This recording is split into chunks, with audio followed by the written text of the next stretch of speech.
কিছুটা আবেগে আক্রান্ত। আমরা আজকে যারা বসে আছি, সামনে আমার সামনে যারা বসে আছেন, আমার সামনে যে ছেলেরা আছে, আমার ডান দিকে যে আহত ছেলেরা আছে, তাদের পরিবারের সদস্যরা আছে। আমরা দীর্ঘ 16 বছর লড়াই করেছি, সংগ্রাম করেছি। আমাদের মূল লক্ষ্যটি ছিল যে আমরা গণতান্ত্রিক একটা বাংলাদেশ নির্মাণ করতে চাই। সেই সংগ্রামে, সে লড়াইয়ে আমরা বাংলাদেশের সকল মানুষের সঙ্গে কাজ করেছি। আমার কিছু স্মৃতি আছে, যে কি কথা না বললেই হবে না। এবি পার্টির সঙ্গে যখন তারা দল করার সিদ্ধান্ত নেয়, সেই সময় তাদের সঙ্গে আমার খুব বেশি পরিচয় ছিল না। কিন্তু যখন সংগ্রাম শুরু হলো এই ফ্যাসিস্ট সরকারের বিরুদ্ধে, তখন এই পার্টির মন্ত্রী সাহেবের সঙ্গে আমার কয়েকবার কথা হয়েছে, দেখা হয়েছে। আমরা একসাথে কি করে এই আন্দোলনকে সফল করা যায়, অন্যান্য দলগুলোর সঙ্গে আলোচনা করেছি, তাদের সঙ্গে আলোচনা করেছি। আজকে আল্লাহর অশেষ রহমতে আমরা একটা মুক্ত পরিবেশে কথা বলতে পারছি। তখন কিন্তু আমরা মুক্ত পরিবেশে কথা বলার কোনো সুযোগ ছিল না। আমরা কেউ ঘরে থাকতে পারতাম না। আমাদের হাজার হাজার ছেলে, তারা বাড়ি ছাড়া হয়েছিল, ঘর ছাড়া হয়েছিল।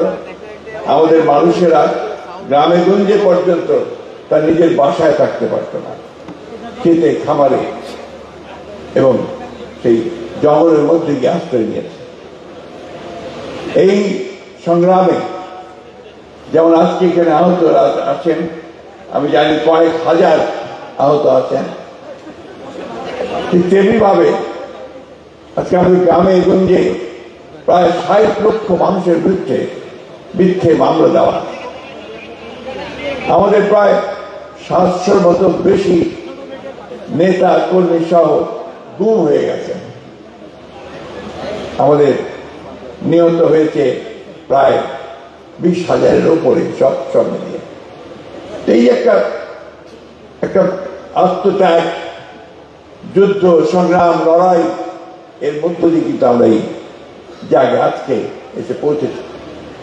5 মাস পরে অনেকেই জিজ্ঞাসা করছে যে আমাদের অর্জন কি?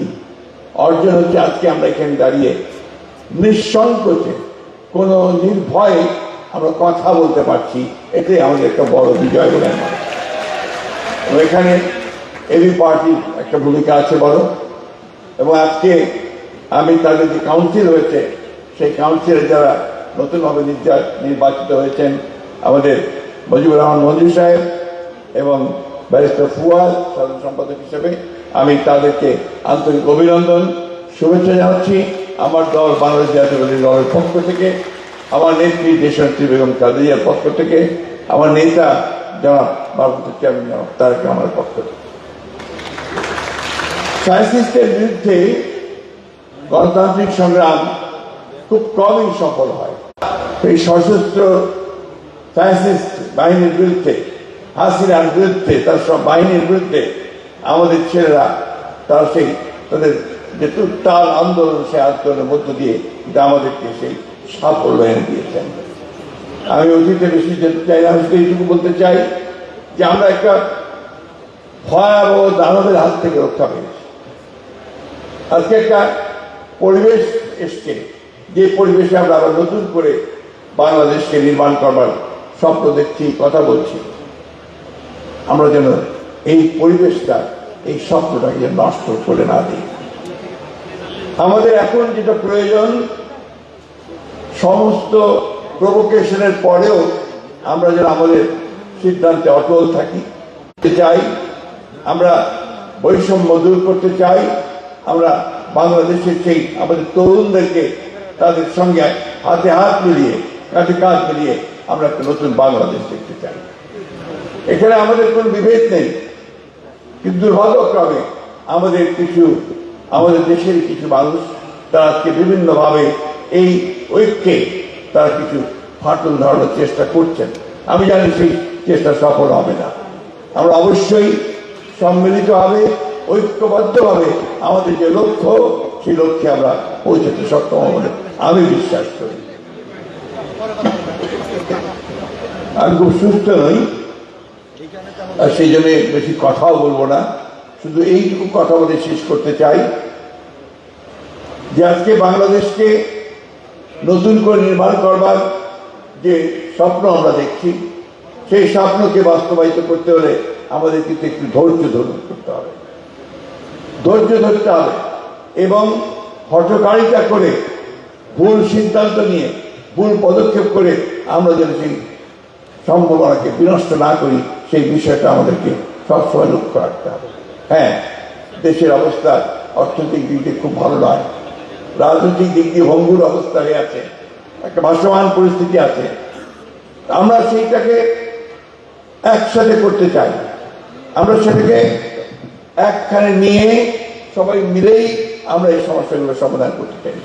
সবাই মিলে একসাথে হয়েই যদি আমরা সেই দানবকে ফ্যাসিস্টকে সরাতে পেরেছি, তাহলে আমরা কেন পারবো না আমাদের জন্য সত্যিকার অর্থে একটা নতুন সম্ভাবনার একটা নতুন রাষ্ট্র নির্মাণ করতে। আমরা সংস্কারের কথা আগেই বলেছি, আবারও বলছি যে আমরা সংস্কার চাই। কিছু কিছু মানুষ আছেন যারা একটু ভুল বোঝানোর চেষ্টা করেন যে আমরা সংস্কার আগে নির্বাচন চাই বা নির্বাচনের জন্য অস্থির হয়ে গেছে। বিষয়টা কিন্তু সেটা না, এটা বুঝতে হবে। আমরা যেটা বলছি যে নির্বাচনটা কেন দ্রুত চাই, এই কারণে দ্রুত চাই যে নির্বাচনটা হলে আমাদের যে শক্তি সেই শক্তি আরো বাড়বে, যে সরকার থাকবে, পার্লামেন্ট থাকবে, অনেক বেশি শক্তিশালী হবে, আর যে সংকটগুলো সৃষ্টি হয়েছে সেই সংকটগুলো দূর হয়ে যাবে। আমরা তো এই কথা বলেছি যে আমরা নির্বাচনের পরে আমাদের দল থেকে আমরা বলেছি যে আমরা একটা ঐক্যবদ্ধ জাতীয় সরকার করতে চাই, সবাই মিলে রাষ্ট্রের সমস্যার সমাধানগুলো আমরা করতে চাই। এটা আমাদের কথা। এখন যারা অন্যান্য দলে আছেন, যারা রাজনৈতিক দলগুলো আছেন, তারা অবশ্যই এটা ভাববেন, চিন্তা করবেন এবং সেই হিসাবে তাদের যে মতামত সেই মতামত দেবেন। আমি বিশ্বাস করি তত্ত্বাবধায়ক সরকার, বা আমরা এটাকে বলছি না, আমরা বলছি ইন্টারিম গভর্নমেন্ট, সেই ইন্টারিম গভর্নমেন্ট তাদেরকে আমরা সমর্থন দিয়েছি, সমর্থন দিয়ে যাচ্ছি এবং এই সমর্থন দিয়ে তাদের পক্ষেই সম্ভব হবে আমরা একটা পথ খুঁজে পাবো, যে পথে আমরা সামনের দিকে এগিয়ে যেতে পারবো। আমার বাংলাদেশ পার্টি, এবি পার্টি একটা নতুন ইয়াং তরুণদের নেতৃত্বে এসছে।